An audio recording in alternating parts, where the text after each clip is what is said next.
मध्य प्रदेश का एक शख्स जिससे घबराती थी 21 देशों की सरकार। एक प्रोफेसर कैसे बना करोड़ों लोगों का भगवान। ऐसा व्यक्ति जो मृत्यु को त्योहार की तरह मनाता था। आइए जानते हैं ओशो के आरंभ से अंत तक की कहानी। मैं श्रीओम शर्मा आज आपको ऐसे शख्स के बारे में बताने जा रहा हूँ जिससे अमेरिका जैसा पावरफुल देश भी घबराता था। उस शख्स का नाम ओशो था।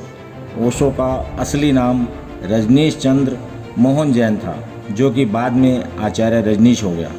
उनके कट्टर समर्थक या यूं कहें उनके शिष्य उनकी बातों से इतने प्रभावित थे कि वे उन्हें भगवान रजनीश कहने लगे। बाद में चलकर रजनीश भी हट गया और उनका नया नाम ओशो हो गया। ओशो का जन्म सन 1931 में मध्य प्रदेश के कुचवाड़ा गांव में हुआ था। ओशो फिलॉसफी के प्रोफेसर थे। सन 1960 में उन्होंने प्रोफेसरी छोड़ दी और जनता के बीच प्रवचन देना शुरू कर दिया। उनकी बातों से प्रभावित होकर उन्हें वर्ल्ड हिंदू कॉन्फ्रेंस में बुलाया गया। उस कॉन्फ्रेंस में उन्होंने कहा कि ऐसा कोई भी धर्म जो जीवन को व्यर्थ बताता है वह धर्म नहीं हो सकता। उनकी इस बात से पुरी के शंकराचार्य नाराज हो गए।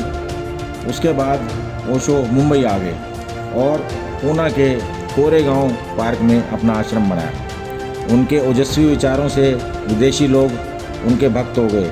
सन 1981 तक उनके आश्रम में करीब 30,000 लोग आते थे, लेकिन सन 1978 सन 1979 में जब विदेशियों की संख्या बढ़ने लगी तो आश्रम के बारे में तरह तरह की बातें उड़ने लगी।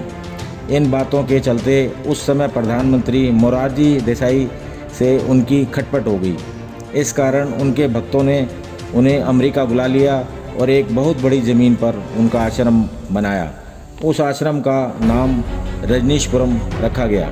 अमेरिका में जब उनके भक्तों की संख्या काफ़ी तादाद में बढ़ने लगी तो वहाँ की सरकार घबरा गई। तब वहाँ की सरकार ने आरोप लगाया कि वे उनके धर्म और संस्कृति को बर्बाद कर रहे हैं। तब वहाँ की अमेरिकी सरकार ने उनके आश्रम में अवैध गतिविधियों का आरोप लगाकर उन्हें प्रवासी कानून का उल्लंघन और अन्य मामलों में गिरफ्तार करके अमेरिका से बाहर निकाल दिया। अमेरिका के साथ साथ 21 देशों ने उनके प्रवेश पर बैन लगा दिया। सन 1985 में वे पूना लौट आए और पहले से ज़्यादा तीखा यानी कड़वा सच बोलने लगे, नास्तिकता की बात करने लगे। बाद में वे बीमार हो गए और 19 जनवरी 1990 को उनकी मृत्यु हो गई। ओशो वह व्यक्ति थे जिनकी मृत्यु पर उनके लाखों चाहने वालों ने उत्सव मनाया। ओशो कहा करते थे, मृत्यु से इंसान बचना तो चाहता है मगर बच नहीं सकता, इसलिए मौत का उत्सव मनाना चाहिए। उनकी मौत पर बहुत बड़े पैमाने पर लोगों ने नशा किया, झूमे, नाचे और विशाल उत्सव मनाया। ओशो को कुछ लोग आध्यात्मिक गुरु मानते थे, कुछ पाखंडी मानते थे, कुछ रहस्यपूर्ण व्यक्ति तो कुछ उन्हें धर्म की बुराई करने वाला व्यक्ति मानते थे। ओशो गरीबी के घोर विरोधी थे। उनके चाहने वालों में लखपति से कम कोई भी शिष्य नहीं था।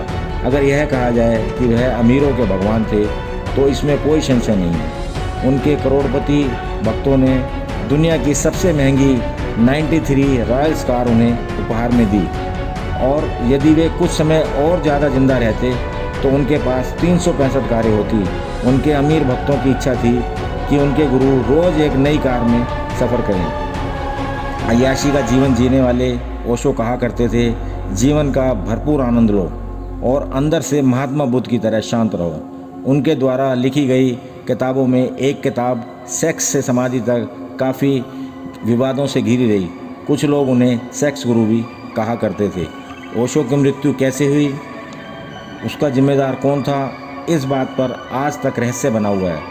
माना जाता है कि उन्हें थैलियम नाम का स्लो पॉइजन दिया गया था, जिससे वे धीरे धीरे मौत की ओर बढ़ने लगे। ओशो ने अमेरिका से लौटते हुए खुद ही बताया था कि मुझ में जहर के लक्षण हैं। उन्हें शक था कि वहाँ की सरकार ने उन्हें स्लो पॉइजन दिया था। इसी कारण उनकी रोगों से लड़ने की क्षमता कमज़ोर हो गई थी। एक बात और सामने आई जिसमें कहा गया कि महंगी प्रॉपर्टी के लालच में उन्हें मार दिया गया। जिस दिन ओशो की मौत हुई उस दिन डॉक्टर गोकुल गोपानी को 5 घंटे बाद उनके कमरे में जाने दिया गया। 4 घंटे उनके कमरे में क्या हुआ यह आज तक किसी को नहीं पता। उनके डेथ सर्टिफिकेट में डॉक्टर गोपानी को हार्ट अटैक लिखने को कहा गया।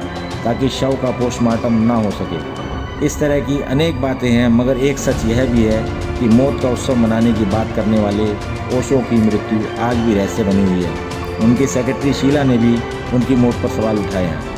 पूरे जीवन विवादों में घिरे रहने वाले ओशो भी खुद ही मौत की पहेली बनकर रह गए। अगर यह वीडियो आपको अच्छी लगी हो तो इसे लाइक करें और चैनल को सब्सक्राइब करना ना भूलें।